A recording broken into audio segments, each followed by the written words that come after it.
শেখ হাসিনা ভারত বা বাংলাদেশ যেখানেই আত্মসমর্পণ করুন না কেন তাকে আগে কারাগারে যেতে হবে বলেছেন পররাষ্ট্র প্রতিমন্ত্রী।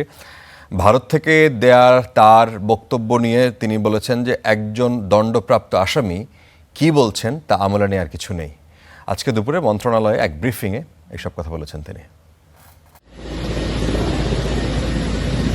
৫ আগস্ট শেখ হাসিনা ভারতে চলে যেতে বাধ্য হওয়ার পর থেকে তাকে ফেরানো নিয়ে নানা তৎপরতা আলোচনা। তবে সম্প্রতি তার ডিসেম্বরে দেশে ফেরার বক্তব্যে পরিস্থিতি পেয়েছে ভিন্ন মাত্রা।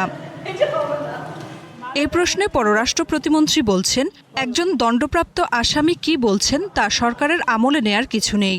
একজন আসামি যদি দেশের বাইরে থাকে তার সে আত্মসমর্পণ করুক বা না করুক তার জন্য বিচার একই হবে।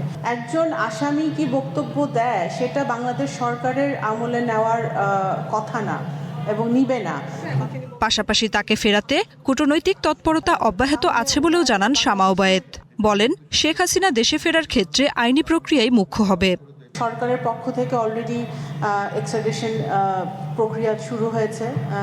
যেভাবে যে কোনো দেশের সাথে আমাদের যেই প্রক্রিয়া আছে ডিপ্লোমেসিতে, সেই প্রক্রিয়া চলছে।